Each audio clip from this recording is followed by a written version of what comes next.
Assalamualaikum warahmatullahi wabarakatuh. Saya Muhammad Dawa Fatihah. Saya dari Teknik Pertambangan Angkatan 2022. Pada kesempatan kali ini saya akan mempresentasikan materi dari keselamatan bahan peledak dan peledakan.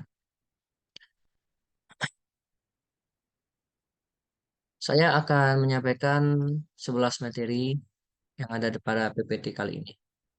Antara lain, satu, penyimpanan atau penimbunan bahan peledak, dua, jarak aman gudang bahan peledak, tiga, pengangkutan bahan peledak, empat, pemboran untuk peledakan, 5. Peralatan dan perlengkapan peledakan. 6. Pekerjaan peledakan. 7. Peledakan menggunakan kendali jarak jauh. 8. Radius aman peledakan. 9. Peledakan dengan penanganan khusus. 10. Peledakan tidur. Dan 11. Pasca peledakan dan peledakan mangkir.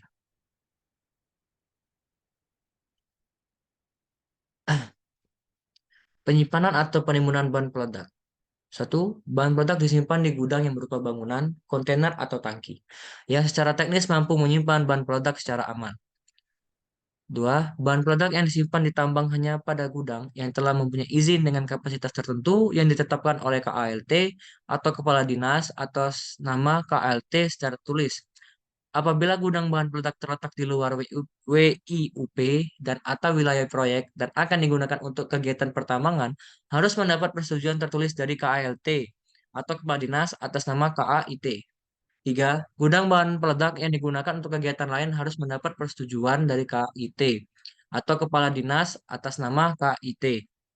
Empat, gudang bahan peledak dibangun berdasarkan gambar konstruksi sesuai dengan persetujuan RKAB tahunan. Persyaratan teknis pembangunan gudang bahan peledak tersebut diatur oleh lanjut dalam petunjuk teknis yang ditetapkan oleh Direktur Jenderal. 5. KAIT atau Kepala Dinas atas nama KAIT dapat membatalkan persetujuan gudang bahan peledak yang tidak lagi memenuhi persyaratan. Dan 6. Apabila kegiatan pertambangan berhenti atau dihentikan untuk waktu lebih dari 3 bulan, KTT atau PTL harus melaporkan kepada KAIT atau Kepala Dinas atas nama KAIT dan gudang bahan peledak harus tetap dijaga. Klasifikasi gudang bahan peledak menurut fungsinya dibagi menjadi satu, gudang sementara. Gudang sementara adalah gudang yang dipergunakan untuk kegiatan pertambangan pada tahap eksplorasi, konstruksi, persiapan penambangan. Gudang bahan peledak sementara berdasarkan jenisnya terbagi menjadi A. Gudang bahan peledak pekat detonator. Berdasarkan bentuknya, gudang bahan peledak peka detonator dibagi menjadi dua. Satu, gudang berbentuk bangunan, kapasitasnya kurang dari atau sama dengan 8.000 kg. Dua, gudang berbentuk kontainer, kapasitasnya kurang dari atau sama dengan 4.000 kg. B. Gudang bahan peledak peka primer. Satu, gudang berbentuk bangunan, kapasitasnya kurang dari atau sama dengan 20.000 kg. Dua, gudang berbentuk kontainer, kapasitasnya kurang dari atau sama dengan 10.000 kg. C. Gudang bahan ramuan. Satu, gudang berbentuk bangunan kapasitasnya sama dengan atau kurang dari 2.000 kg. Dua, gudang berbentuk tangki kapasitasnya sama dengan atau kurang dari 20.000 kg. Tiga, gudang berbentuk kontainer kapasitasnya sama dengan atau kurang dari 20.000 kg. Gudang utama. Gudang utama adalah gudang yang digunakan sebagai tempat penyimpanan bahan peledak yang letaknya tidak terlalu jauh dari tambang dan dari gudang. Ini bahan peledak dipakai untuk keperluan peledakan. Gudang bahan peledak utama berdasarkan jenisnya dibagi menjadi A. Gudang Gudang bahan peledak peka detonator. Berdasarkan bentuknya, gudang bahan peledak peka detonator dibagi menjadi dua. Satu, gudang berbentuk bangunan, kapasitasnya sama dengan atau kurang dari 150.000 kg. Dua, gudang berbentuk kontainer, kapasitasnya sama dengan atau kurang dari 4.000 kg. B. Gudang bahan peledak PK primer. Satu, gudang berbentuk bangunan kapasitasnya sama dengan atau kurang dari 500.000 kg. Dua, gudang berbentuk tangki kapasitasnya sama dengan atau kurang dari 100.000 kg. Tiga, gudang berbentuk kontainer kapasitasnya sama dengan atau kurang dari 10.000 kg. C. Gudang bahan ramuan.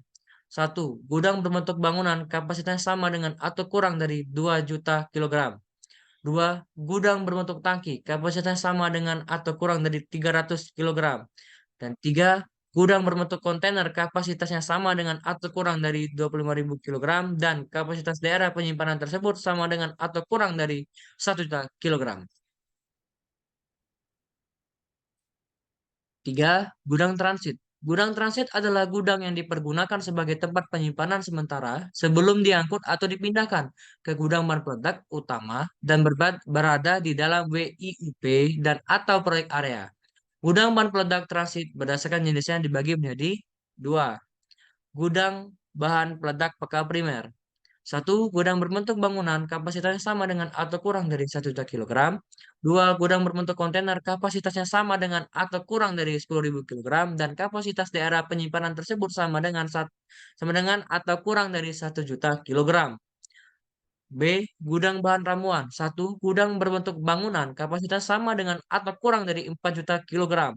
2. Gudang berbentuk tangki, kapasitasnya sama dengan atau kurang dari 40.000 kilogram. Dan kapasitas daerah penyimpanan tersebut sama dengan atau kurang dari 4 juta kilogram. 3. Gudang berbentuk kontainer, kapasitasnya sama dengan atau kurang dari 40.000 kilogram. Dan kapasitas daerah penyimpanan tersebut sama dengan atau kurang dari 4 juta kilogram. Bahan peledak detonator tidak boleh disimpan dalam gudang bahan peledak transit dan langsung disimpan dalam gudang utama. Persyaratan teknis dari masing-masing gudang tersebut diatur dengan petunjukan teknis yang ditetapkan oleh Direktur Jenderal. B. Jarak aman gudang bahan peledak. 1. Gudang bahan peledak di permukaan mempertimbangkan jarak aman terhadap A. Bangunan yang didiami orang, rumah sakit, bangunan lain, atau kantor. B. Tempat penimbunan bahan bakar cair, tangki, bengkel, dan jalan umum besar. C. Rel kereta api dan jalan umum kecil. Dan D. Antara gudang bahan peledak yang berdasarkan kapasitas dari gedung bahan peledak. 2. Lokasi gudang di bawah tanah dalam garis lurus di paling kurang berjarak A. 100 meter dari sumuran tambang atau gudang bahan peledak di bawah tanah lainnya. B. 25 meter dari tempat kerja. C. 10 meter dari lubang naik atau lubang turun untuk orang dan pengangkutan. Dan D. 50 meter dari lokasi peledakan.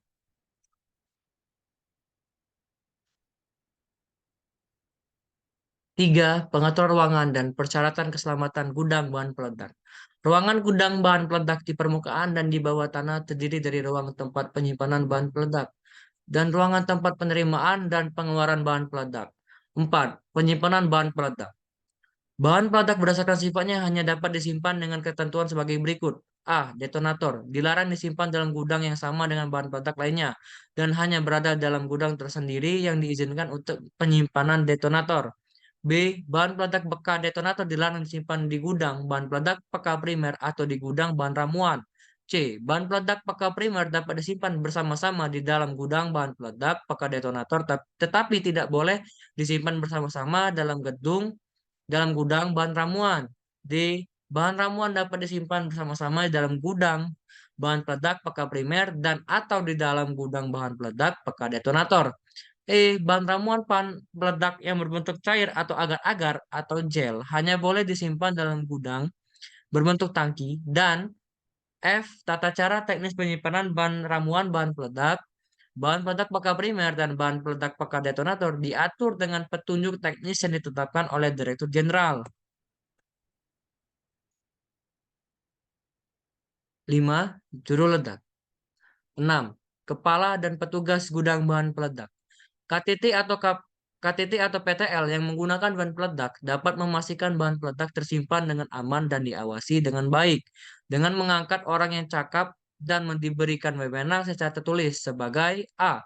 Kepala gudang bahan peledak dengan persyaratan paling kurang mempunyai KPP Madya dan memahami peraturan bahan peledak untuk bertugas bertanggung jawab terhadap jumlah bahan peledak yang ada di gudang dan memastikan gudang bahan peledak selalu dikunci kecuali saat dilakukan pemeriksaan, inventarisasi, pemasukan, dan pengeluaran bahan peledak.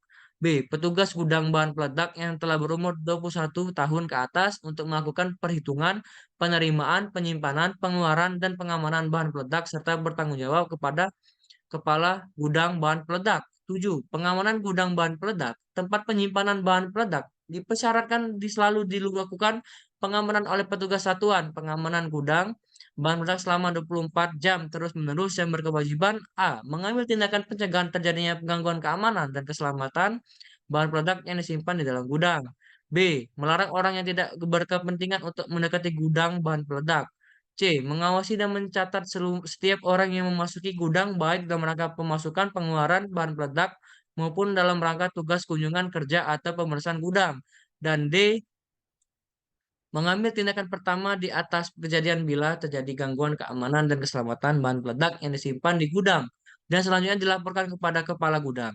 Dilarang masuk ke dalam gudang bahan peledak bagi pekerja tambang yang tidak berwenang kecuali inspektur tambang dan polisi yang menangani bahan peledak. Bahan peledak hanya boleh ditangani oleh juru ledak dan petugas gudang bahan peledak.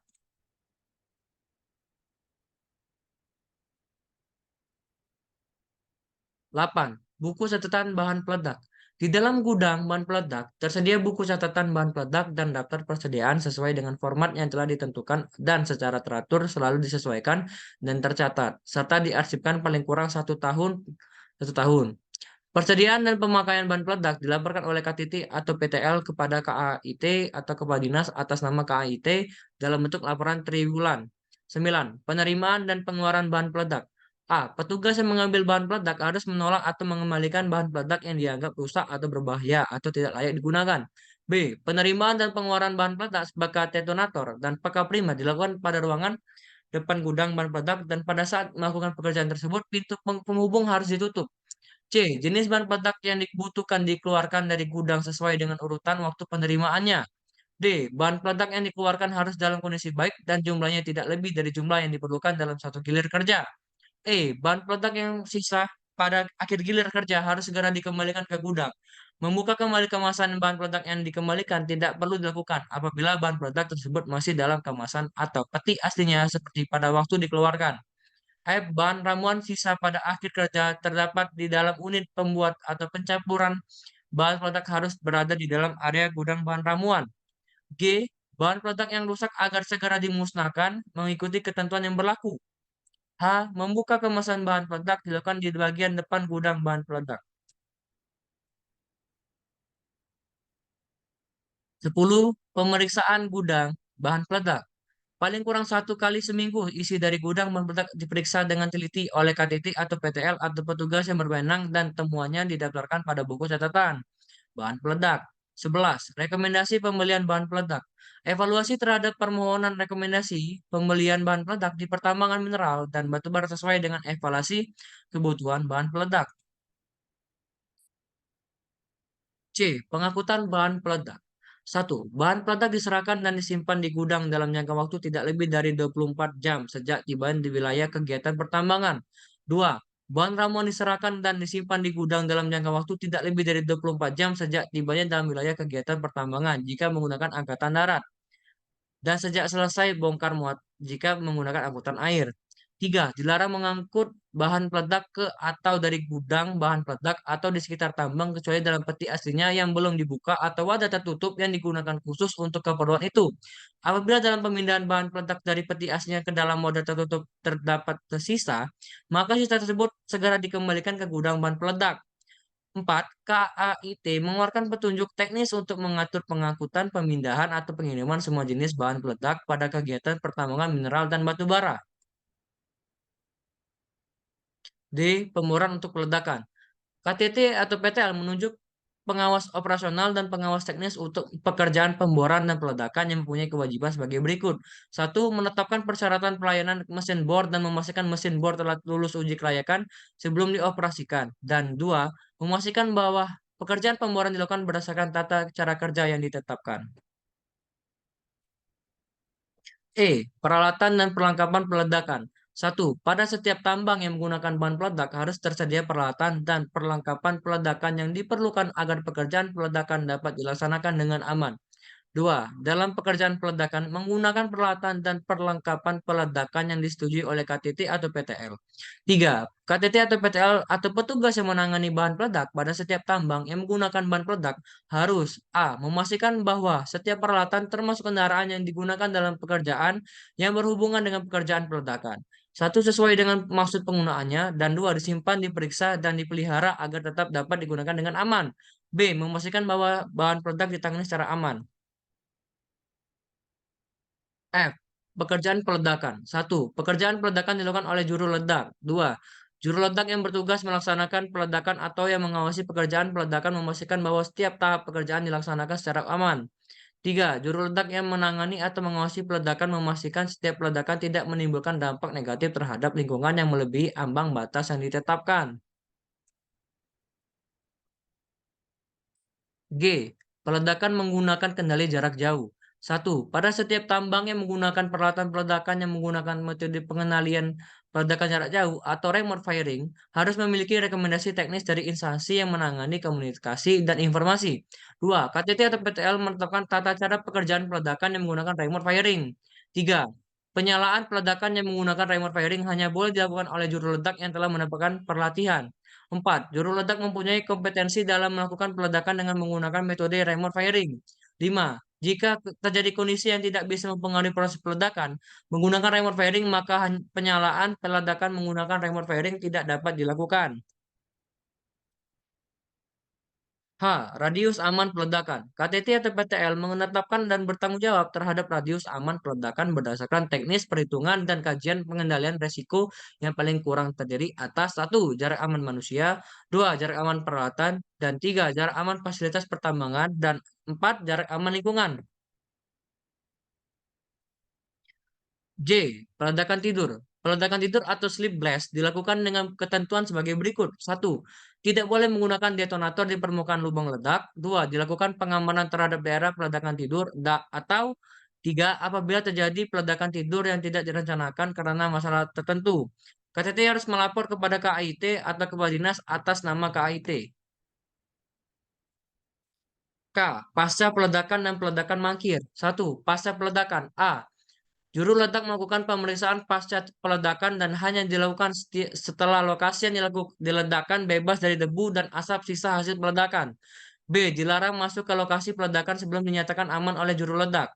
2. Peledakan mangkir. A. Suatu kejadian disebut sebagai peledakan mangkir apabila satu, pengujian sebelum peledakan menunjukkan ketidaksenambungan yang tidak dapat diperbaiki. Atau dua, sebuah lubang ledak atau bagian dari sebuah lubang ledak gagal meledak pada saat diledakkan.